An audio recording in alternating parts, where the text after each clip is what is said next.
కలియుగ ప్రత్యక్ష దైవం తిరుమల శ్రీవారు ఏడుకొండలపై కొలువైన దేవదేవుడికి ఏడాదంతా పండగలే. ఇక స్వామివారి సాలకట్ల బ్రహ్మోత్సవాలకు ముస్తాబయ్యాడు శ్రీనివాసుడు. ఈ నెల 24 నుంచి అక్టోబర్ 2 వరకు వేడుకలు ఘనంగా జరగనున్నాయి. ఇందుకోసం భారీ ఏర్పాట్లు చేస్తోంది తిరుమల తిరుపతి దేవస్థానం. ముఖ్యమైన రోజుల్లో రెట్టింపు భక్తులు వస్తారని అంచనా వేస్తున్నారు అధికారులు. అసలు బ్రహ్మోత్సవాలు చరిత్ర ఏంటి? బ్రహ్మాండ నాయకుడి బ్రహ్మోత్సవాలపైన స్పెషల్ స్టోరీ.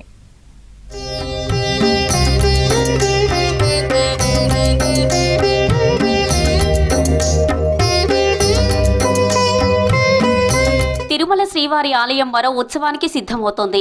ఈ నెల 24 నుండి అక్టోబర్ 2 వరకు సాలకట్ల బ్రహ్మోత్సవాలను వైభవంగా నిర్వహించనుంది టీటీడీ. సెప్టెంబర్ 23 సాయంత్రం అంకురార్పణతో బ్రహ్మోత్సవాలు మొదలు కానున్నాయి. బ్రహ్మోత్సవాల్లో ప్రతిరోజు ఉదయం 8 నుండి 10 గంటల వరకు, అలాగే సాయంత్రం 7 గంటల నుండి రాత్రి 9 గంటల వరకు వాహన సేవలు జరగనున్నాయి.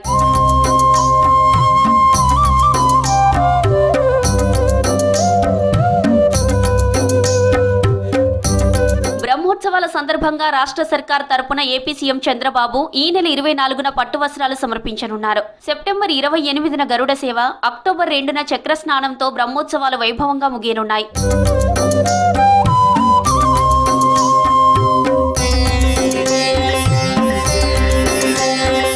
తిరుమల దివ్యక్షేత్రం నిత్య కళ్యాణం పచ్చతోరణం, కలియుగ వైకుంఠం వెంకటాచలంలో ప్రతిరోజు ఉత్సవమే.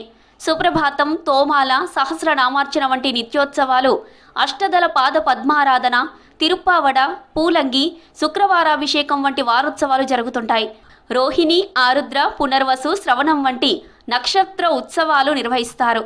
కోయిలాల్వార్ తిరుమంజనం, ఉగాది ఆస్థానం, తెప్పోత్సవం, పద్మావతి పరిణయం, జ్యేష్ఠాభిషేకం, ఆనివార ఆస్థానం, పవిత్రోత్సవం, బ్రహ్మోత్సవం వంటి సంవత్సర ఉత్సవాలలో ప్రతిరోజు ఒక పండుగే.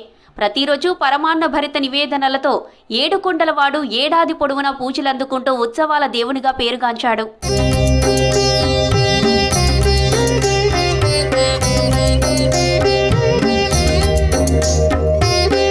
ఏడాదిలో ఉన్నవి 365 రోజులే కానీ కొండలరాయునికి ఉత్సవాలు 450కి పైమాటే జరుగుతాయి.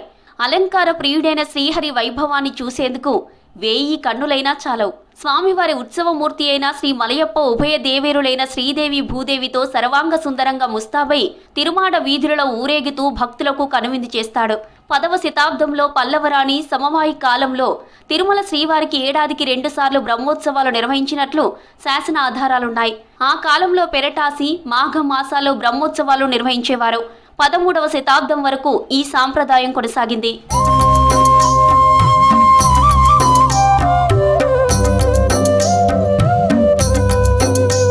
తర్వాత వీర నరసింహ యాదవ రాయలు భార్య ఆడినెలలో 3వ బ్రహ్మోత్సవం ప్రారంభించినట్లు తెలుస్తోంది. 14వ శతాబ్దంలో స్వామివారి బ్రహ్మోత్సవాలను తిరుక్కొడి తిరునాలని పిలిచేవారు.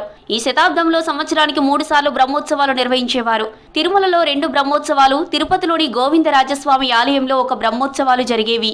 తిరుమల శ్రీవారి ఆలయంలో బ్రహ్మోత్సవాలు సెప్టెంబర్ నెల 24వ తేదీ నుంచి అక్టోబర్ 2వ తేదీ వరకు 9 రోజుల పాటు వైకానస భగవత్ శాస్త్రోక్తమైన విధానంలో అత్యంత వైభవంగా నిర్వహించబడతాయి.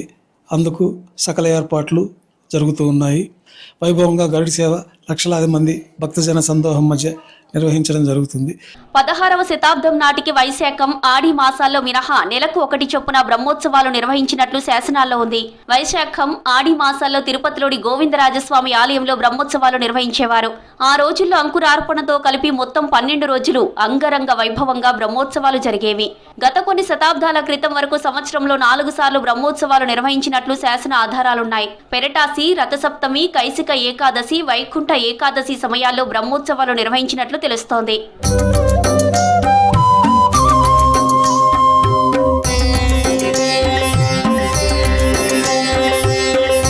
బ్రహ్మోత్సవాలను ఘనంగా నిర్వహించేందుకు ఆ రోజుల్లో కొండకు వచ్చే భక్తులకు ఎక్కడా ఎలాంటి ఇబ్బంది లేకుండా టీటీడీ భారీ ఏర్పాట్లు చేస్తుంది. ముందస్తుగా సన్నాహక సమావేశాలు నిర్వహించి అన్ని శాఖల అధికారులను అలర్ట్ చేసింది.